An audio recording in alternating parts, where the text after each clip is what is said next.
इस्लाम और बुद्ध धर्म की गहरी तुलना करने के बाद कहा कि बुद्ध किसी ईश्वर के पुत्र, पैगंबर या खुद ईश्वर नहीं बल्कि एक इंसान होने का दावा करते हैं। उन्होंने एक इंसान के रूप में ही अपने धर्म का प्रचार प्रसार किया। साथ ही गौतम बुद्ध ने कभी भी चमत्कार या अलौकिक शक्ति का दावा नहीं किया और इससे काफी ज्यादा वो प्रभावित हुए। इसके अलावा बौद्ध धर्म में बाबा साहब को बाकी धर्मों से ज्यादा तार्किकता और गलती करने की गुंजाइश भी दिखी। इसके अलावा उन्होंने अपने इस लेख में कई बातों का उल्लेख किया है, जिसे आप गूगल सर्च करके डिटेल में पढ़ सकते हैं। खैर, बाबा साहब के इस लेख पर भी काफी सवाल खड़े हुए थे और बाकी धर्मों के लोग उनसे खफा भी हो गए थे, लेकिन उन्होंने अपना धर्म बदलने का फैसला लिया था। इसलिए 14 अक्टूबर 1956 के दिन बाबा साहब आम्बेडकर अपने 3,65,000 समर्थकों के साथ नागपुर में पूरे विधि विधान से बौद्ध धर्म को अपना चुके थे। इस दौरान उन्होंने 22 ऐसी प्रतिज्ञाएं ली थीं जिन पर पूरे देश में विवाद हुआ था। साथियों, ये प्रतिज्ञाएं सही हैं या गलत, ये तय करना हमारा फैसला नहीं है और ना ही हम इसके समर्थन में हैं या इसके खिलाफ हैं, बल्कि हमारा काम आपको सिर्फ इतिहास के बारे में बताना है। तो चलिए उनमें से कुछ प्रतिज्ञाओं के बारे में जानते हैं। मैं ब्रह्मा, विष्णु और महेश में ना विश्वास रखूंगा और ना पूजा करूंगा। मैं राम और कृष्ण जो भगवान माने जाते हैं उनमें आस्था नहीं रखूंगा। मैं गौरी और गणपति और अन्य देवी देवताओं में आस्था नहीं रखूंगा। मैं भगवान के अवतार में विश्वास नहीं करता। मैं कभी नहीं मानूंगा कि भगवान बुद्ध विष्णु के अवतार थे। मैं हिंदू धर्म का त्याग करता हूं जो मानवता के लिए हानिकारक है और मुझे विश्वास है कि मैं धर्म परिवर्तन द्वारा फिर से जन्म ले रहा हूं, वगैरह। डॉक्टर आम्बेडकर की इन प्रतिज्ञाओं ने हिंदू धर्म के उनके समर्थकों को ठेस पहुंचाई थी और धर्म परिवर्तन ही उनके जीवन की इकलौती सबसे बड़ी कंट्रोवर्सी है। चलिए अब जानते हैं दुनिया के सबसे बड़े लोकतंत्र की नींव जिस पर टिकी है, उस संविधान के बनने के पीछे की अनसुनी कहानी। तो 9 दिसंबर 1949 के दिन 299 सदस्यों वाली संविधान सभा की पहली बैठक हुई थी। इस सभा ने 1946 से 1949 के बीच उथल पुथल भरे 3 सालों में काम किया। इस दौरान देश में कई बड़े सांप्रदायिक दंगे हुए और देश का बंटवारा भी हुआ। इस कारण भारत और पाकिस्तान के बीच मानव इतिहास का सबसे बड़ा प्रवासी संकट पैदा हुआ।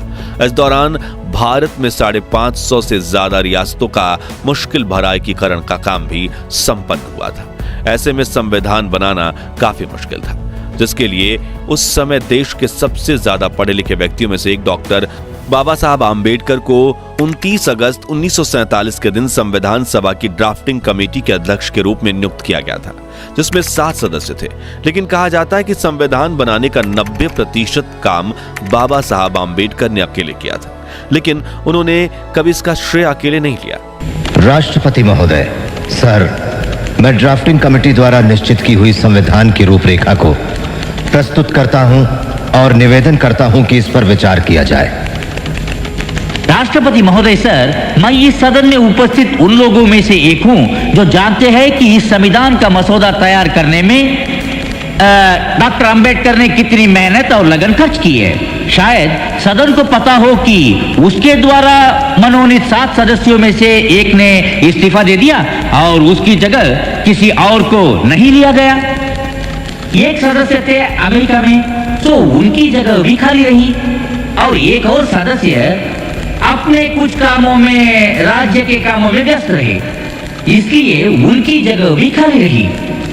1 या 2 सदस्य दिल्ली के बाहर थे और शायद सेहत की वजह से शामिल न हो सके।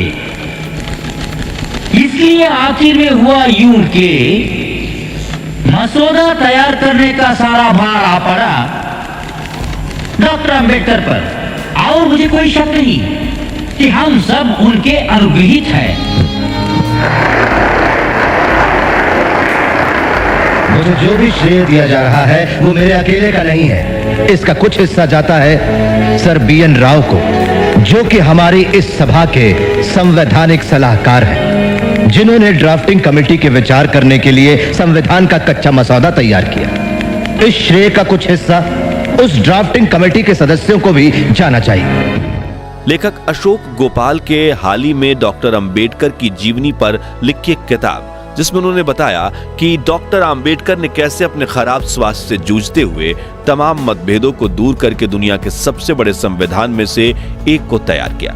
इसके प्रारंभिक निर्माण के दौरान ही 2500 से ज्यादा संशोधन किए गए थे। बताया जाता है कि डायबिटीज और ब्लड प्रेशर से पीड़ित होने के बाद भी आम्बेडकर ने संविधान तैयार करने में काफी श्रम किया। संविधान सभा में लगभग 100 दिनों तक खड़े होकर उन्होंने धैर्यपूर्वक हर खंड को समझाया और 26 नवंबर 1949 को भारत का संविधान पारित किया गया और अपनाया गया।